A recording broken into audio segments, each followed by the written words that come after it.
believe, over experience soaked. So pretty decent stats here. Here you can see the map pool. Best of fives through this, and only 2 sets of a best of fives today, and then 2 sets of best of fives tomorrow.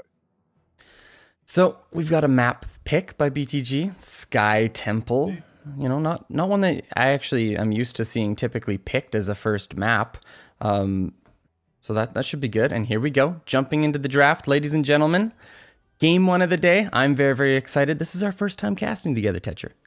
Yes, it is. I've been excited. Ever since we chatted at Mid-Season Brawl, I was like, this guy knows what he's doing. I'm good. But let us see how this draft goes. RPG with the first ban of the game. They've been leaning on Sonya quite heavily recently. But well, this is a map where some of the older solo laners can come back in, of course. Medivh ban makes sense, you know, just a hero that nobody is really willing to play against. And then the Garrosh as the immediate response by BTG. You were talking about Garrosh's just power in the Chinese meta right now. Any thoughts on that one? Does that make a lot of sense here? There are several teams who, if they run Garrosh, it can be an insta-win, and several who just don't seem to have it right. For example, SPT, they sometimes have it right, they sometimes just aren't able to make it work. Whereas CE, if you give them a Garrosh, they're going to win the game. But with it being banned out, RPG leaning on what apparently has just given MJ some really good games recently, it's going to be the Stukov. Stukov, one of those heroes that's just overall a very powerful hero. You know, you can't really get completely destroyed in the draft by going Stukov as a first pick. And heck, if that's one of your best first picks, then why not do it? Now BTG, they see that Stukov. What is their response? Maiev is up, Malfurion up. There's Malfurion and Genji as a response. So dive there with the Genji, which is something that you want against the Stukov. I'm liking these first 2 picks from BTG so far, but what are the response picks now? You see that Malf, you see that Genji. You want something to be able to deal with that Genji, and Garrosh is off the board. I wonder if something like a Diablo might come in a little bit early? Diablo, potentially Varian, any kind of targeted lockdown to be able to punish that Genji could be absolutely on the cards right now to bring in some of that punishing play. In terms of tank play, RPG have one dedicated tank and then their solo laner in the form of Wrong. I don't know enough about Wrong to estimate his potential preferences there due to the fact that he's only been in for yesterday's play. So we'll have to see what they end up going through with for that specific player, but taking their time as RPG at this point, and why not, you know? You've really got to Chicken was playing that yesterday, I believe, if I remember correctly. Chicken, for those of you who see all the Master League stats earlier, same with this Tyrael, C playing that yesterday. Chicken, the player with the widest hero variety in any HGC region, and he's bringing out the Maiev here today, and C, with that Tyrael, give that extra protection, get stuck in with the melee. And I like that. You know, you're going to have the Sanctification as a response to the Dragon Blade, Sanctification for the Twilight Dream as well. So I actually really, really like these pickups. And then just Just quickly, do you want to resync? Because it seems like we might have desynced at some point. Okay. How do we do that? Same way as before. Go to the cog and load it up. Okay, bring up the timer. 10.34? Yeah, you've got very far ahead. If you just hit pause and then play on the stream and try and get back to around where you were, so 6.3-ish, that's close enough. That is a third of a second, so we'll take that. Solid. So, Zeratul now banned out. Now, this is interesting because Sar and Chicken, both very strong Zeratul players. I don't know about Wrong, but it's a hero that RPG have leaned on in the past. It's a hero that they've leaned on this year a fair amount. It has been extremely effective for them, including running one of the first Might of Nerazim Zeratuls that we really started to see after Zeratul's resurgence. See, what interests me is the fact that Maiev is already represented for RPG, and then you have a melee flex banned off. So the amount of melee on the team for RPG would be overwhelming if Zeratul went through. So that's a little bit of an interesting ban there. And usually you see, you know, Zeratul as a counter to the Sanctification, but we're not seeing that right now. And then the ban of Varian when they have the Genji. This is all interesting stuff. I wonder what that Varian means. Do they plan on going some sort of shield or perhaps a Tracer for RPG? Is Tracer going to be coming in later in on the draft, or some other hyper carry? BTG now with the Junkrat and the Sonya. We were talking about, or you were mentioning that Sonya is a fairly powerful pick in this meta over here. But and then Junkrat, I just like against the Tyrael and the Maiev in general. I love that pickup. Junkrat's one of my favorite heroes. I don't blame you. He is fantastic. Some of the best late game scaling out of any hero. So that's super cool.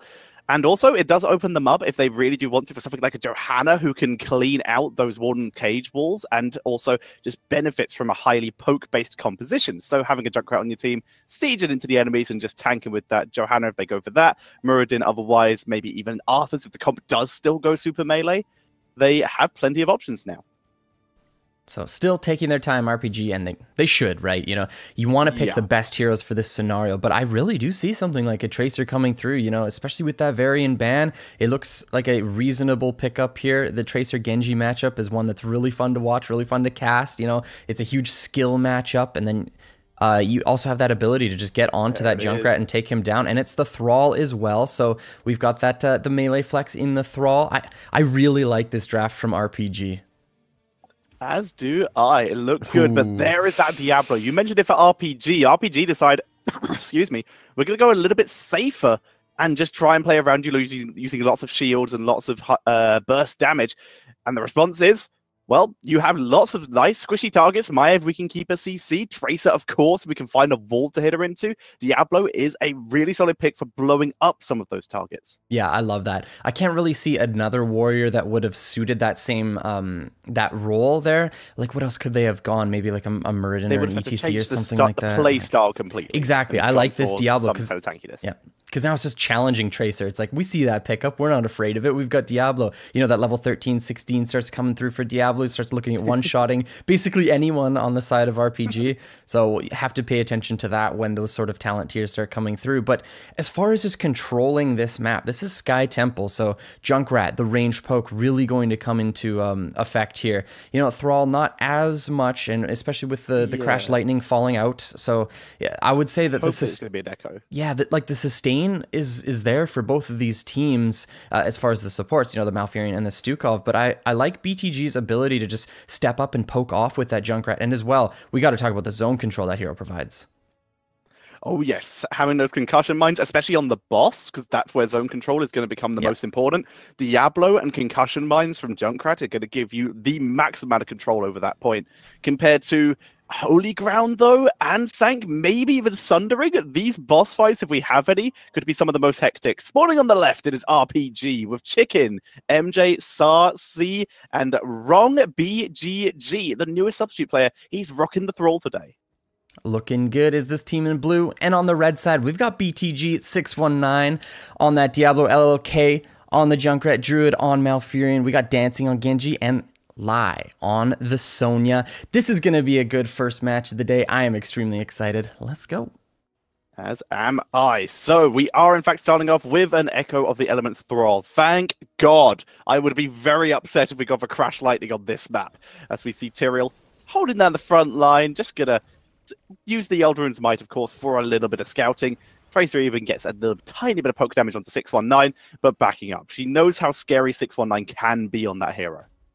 Yeah, and BTG should have control over the lanes during this early game, but here we go. The Spirit of Vengeance is going out looking for something, but no Umbral Bind. See, actually taking a lot of damage here and almost goes down Silence to just kind of stop the engage from BTG. These teams is looking at skirmishes during the early game. Welcome to China, Mr. Kala. We have a lot of skirmishes. We have had 5v5 Siege Giant camp fights at 1 minute before. That was, oh, sorry, at spawn minute before. But right now, we're seeing RPG. Very aggressive rotations here. Wrong gets flipped. Needs to use this Wind Fury to try and get out. The healing's not enough. Frostwolf does not proc, and he gets taken down. Yeah, Thrall has to be careful in this solo lane matchup, because as soon as Diablo goes off the map, just has to be very cautious of that coming up and looking for the gank, and they end up finding it, especially with the Tracer. Or sorry, Tracer, not obviously on the same team, but anyhow, Tracer using the Pulse Bomb there in that scenario to pick up the Siege Camp. So early Siege for RPG pushing into this bottom lane. The response from BTG picking up their Bruiser Camp and Siege at the same time. So I wonder if they're going to be de-pushing RPG Siege and then looking to push their own top. We'll have to see how they end up playing this one, but worth mentioning, RPG have the Tyrael, so that Justice for All on that Bruiser Camp can do a lot in the top lane. We'll have to see how RPG end up rotating their Tyrael here. He is represented topside, which is good to start out. And here comes the Stukov as well. Their camp being very delayed does actually give them a big defender's advantage here, due to the fact that their camp's going to be fighting a little bit closer to their towers. Here comes Diablo, though. Just misses, misclicks, does not hit C with the charge. Sorry, does not hit Sar with the charge, instead hits a minion. It's forced back, and now Stukov doing what he does best. Lurking arm, completely zones out, and that Bruiser camp is no more.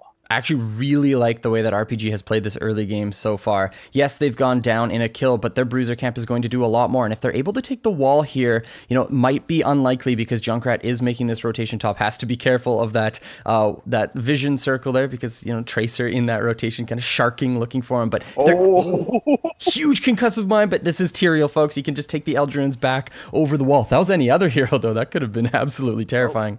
Maev's back. She's already used Spirit of Vengeance. Like you said, if that was any other hero, and especially one that's already used her one escape cooldown, they will fall. And Maev becomes the second kill of the game. RPG, they're doing some good map control, but they're suffering. They're getting focused down a little bit. 2 kills already. Yeah, a little bit overambitious perhaps there. You know, Maev stepping up a bit too far, getting concussed.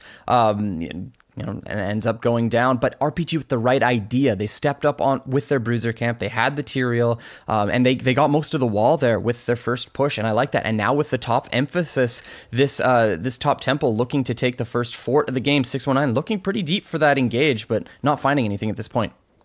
Yeah, Rabine not able to finish off the kill here. 619 dropped low, but tanks through it here. Tracer's looking for these kills. She's gone for the untouchable here, becoming even more standard as days goes on, especially when you're against a Diablo and you don't want to get burst while you're going into the back for a backline burst. Too risky here. So instead, you stay a little bit further back. Let Thrall do some of the tanking. And Maev, when you have that double, triple melee, if you include Tyrael. So RPG, they had such a good plan going into this early game, but then they've conceded top for a while, so not going to get that. But meanwhile, Tracer with the damage onto 619, a lot going over here, and Diablo ends up going down, and now the rest of RPG looking at trying to trade off with the members of BTG, but not getting anything further. Sar is very low. Super risky move here. Druid, nice moves to prevent the bind, but still was forced out of position. Dancing, hovering on the edges, looking for anyone who is in reset territory. Can't find anyone, though, so it's just a disengage by both teams. All the shots have been taken from both sides. RPG coming out significantly ahead, especially due to their top lane victory. You did mention the late game scaling of BTG's composition, though. They have the Diablo, a hero that really comes online during the later stages of the game, as well as this Junkrat. So, you know, BTG, they're not too afraid of what's happening on the map at this point. Yes, if Sky Temple gets out of hand, you know, you can very well just lose the game off of control of the objective, but I think they are okay with the circumstances at this point. But RPG, they want to continue just taking more and more from their opponents, looking at this siege camp. Such a risky zone, but they brought everyone. They're fully committed. The camp is not gone. Okay, yeah, it's finally taken. There's the silence by Stukov trying to hold the line. Diablo pulls Diablo off the point. Lie is taken out. Great zoning by Sar there to give full control, and Chicken gets the kill onto the Genji as well. Lovely job there by RPG, able to steal the camp and get the kills. BTG just willing to play into that 5v5 against a Maev and the silence. The zone control from Stukov there was just too much. The mine went down pretty early just to get one member off of the point to try to secure it for BTG, but they weren't able to find anything else with the Junkrat. And, you know, while the hero is fantastic at zone control, he's just not really getting exactly what BTG want out of this matchup, and now immediately RPG onto this boss. I love this call, looking at this bottom lane dominance. They have bot lane dominance, they have level 10, they have full control of this scenario. They have the sanctification, the, of course, flailing swipe. There is no way this can be taken off them without huge mistakes, as the boss is taken, like you said, just in time for the objective as well. This is just snowball potential timing for RPG. What are your thoughts on the flailing swipe? Like, a lot of the time we see a massive shove being taken as the heroic of choice for Stukov. You know, Shad making that one extremely popular at the Western Clash there. What are your thoughts on it? Yeah. I think flailing swiping against this particular composition is pretty good. You have a much better chance of interrupting Twilight Dream if Malfurion went for it, which he just has. It could also potentially disrupt the Riptire, giving Tracer more time to clean that out. It's good for Diablo, just zones him away, giving your team a chance to escape. It's the situation of potentially isolating one target or zoning away an important target compared to disengaging from a team. And against this comp, disengaging from the team looks like a pretty big deal. I definitely think it can prove to be very useful here. RPG, again, with the advantage here, clearing out top wave, but they conceded the temple almost entirely. They got a lot of value out of their boss, you know, taking everything on the bottom side, aside from obviously keep structures, but trading out all of this just for the fort top. You know, RPG just not willing to play into the fight of BTG, I guess, but you've got the Sanct, you've got the Warden's Cage, a lot of playmaking potential as far as team fighting goes for RPG, but maybe they're just looking at getting their 13 before finding the next fight, but that looked like a decent time for them to, you know, force something on the bottom side of the map. They're looking for Lai. Whirlwind away for that extra speed boost, trying to flee. There's the Umbral Bind, though. Warden's Cage not landing. Pulse Bomb does. And Lai, Whirlwind to try and stay alive, but finally taken down. Twilight Dream is good, but the Sundering for the disengage completely isolates 619, but dancing from the side. Good X-Strike right on top of Saar. But the Blade Swipe, the Blade Flurry, able to pick up the kill. Now RPG with those kills likely going to push out this mid lane, see if they can get a little bit of mid damage here, but LLK on that Junkrat is going to be, you know, huge for stopping the advance. There's the Umbral Bind onto Diablo. Quest finish there, so he's very tanky, in a lot of trouble, but the Sanctification is there, and the Riptire to just try to stop the advance of RPG, but they keep going. LLK so low, but the combination onto Tyrael, they have to back out of this one. Oh my god. That was one of the quickest disengages I've ever seen. They really should have died. Nassar targeted again. Warden's Leap. Fear Defend is not enough to escape the Poison Spear. And yeah, they were underneath that keep for a really long time. I agree with you. They should have... That could have gone way worse, way quicker. That's what happens when you step into the Junkrat. You know, he'll boop you into the worst places on the map. And of course, the geometry then gets met by Diablo. He'll find you, he'll pin you against the walls, and that's exactly what happened. So RPG overstepping their boundaries a little bit, but now 13's here for both of these teams. And while RPG are ahead, structurally, this is an incredibly close game. It really is right now. RPG, they've been able to control the map, but they only have a very slight level lead to show for it. BTG really showing where their chops lie in that kind of control and damage mitigation. The way they've been able to hold themselves in the game despite losing the majority of the fights they've had. All right, state of the map. We've got mid and bottom temples spawning so far. BTG stepping up onto this middle one. Bottom not touched at all. And BTG pushing in the top wave. So likely a member from RPG. If they're valuing the soak up here, will have to be up here. Tyrael is represented, so he's probably going to be the one who tries to pick that one up. But getting found in this rotation is Tyrael, but he's going to be able to walk away from this one without taking too much damage. The Riptire, though, does Dancing find it? And he does. Tyrael actually just gets completely tracked down. Yeah, Genji, like you said, just following him all the way. Maev disrupting Diablo, though, buying the rest of the team time to escape. Apoc, the combo with the overpower, though, with two members, X-Strike, Twilight Dream, and Genji able to track down Thrall as well. Triple kill for BTG. BTG finally finding their footing in one of these team fights here. You know, they pick up the Tyrael first. They know there's no Sanctification available, so as soon as they see someone else, we see Diablo. He's like, yep, here's my combination. The Apoc, the full combo. They get two more members, so BTG just painting the map red at this point, but Dancing, you know, was, you know, caught a little bit out, but manages to cyber jump away there with the BTG spray looking good. Yeah, we do. One of these days we will get those sprays back so we can get the nice cool new pink RPG logo as opposed to that old red one. For now, though, we see the lanes being cleaned. We see the camps, being cleaned out, grabbing the bottom objective and the bruiser camp. BTG looking to snowball themselves into a much bigger lead. They already now have a full level lead after that previous set. There was a lot of, you know, structures that were at, you know, the 60-70% mark. So control of both of those temples just absolutely decimated the structures for RPG. So BTG in an excellent space right now. And we have to talk about the scaling starting to come online. You know, this Diablo's hitting those power points for his hero. So BTG are probably going to step it up when it comes to aggression at this point. So because so far, you know, they've basically been getting trade kills here and there and being dominated, you know, fairly well across the map. But now I really do see BTG just putting the pedal to the metal, if you will.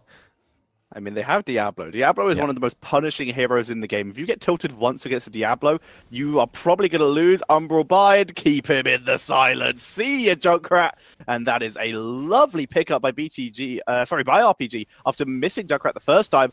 A risky move here. Once again, though, they have Holy Ground. Sank is off cooldown. Everyone sees this. They 100% know it's happening, and BTG willing to take a 4v5. In they come with the APOC, while the boss at half health. Warden's Cage on the backline, though, with the Sundering. Sanctification, not the best angle, but it's good enough as RPG shred through this fight. Full team wipe by RPG with the boss picked up. BTG willing to fight down a member there on the boss point. When you mention it, Sanctification, Warden's Cage, Sundering, literally everything you never want to play against, and they fight into it. But they had bruisers pushing top. We see here, like, look at all of just like the clustered damage there. The Warden's Cage, I don't think you can get a better one under those circumstances than just kill after kill. RPG pick up everything they want here. Here's the Concussive Mind, Diablo trying to get some damage, but Spirit of Vengeance is enough to get Maiev away. Wow, what a play by RPG. That was so close. Like, I really liked what BTG did. I love that they moved in right before when the boss was halfway done, not right before it's finished, because that's when you face the holy ground usually. Instead, they move in early, try to pick up kills first, so they could fight normally. By the way, Trace has actually gone for like the life leech auto attacks instead of the usual ricochet or the bullet spray we would see on her. As another kill is picked up, Diablo down. The silence was good on Malfurion, not enough for the kill. Sundering does not land. Riptide is good damage, but the boss is taking down the core. Sonya having to wrap around the boss stun. X strikes huge damage though. RPG dropping low, but it's not enough. Core goes down, and that is GG. Game number 1 goes to RPG. In, I would say, fairly convincing fashion. Like, RPG, yes, they did have some missteps here and there throughout the game, but man, did they ever put the heat on their opponents. Like, everything they did with the siege invade, I loved the fact that they played their bruiser camp during the early game a lot better than their opponents. Yes, they misplayed a little bit top with their Maiev, but it's okay to make mistakes like that. You know, they had the right mentality going into those plays, and I thought that game was going to be a lot closer, but, you know, like I said, there was the one misplay where they ended up going down. They were 14-16 at one point, but you just make that one play. They get that one pick on a Junkrat, and I actually wanted to mention that play real quick because Junkrat, he rotated between the mid and bottom lane when there's 4 members of RPG showing on that mid wave, and then they leave.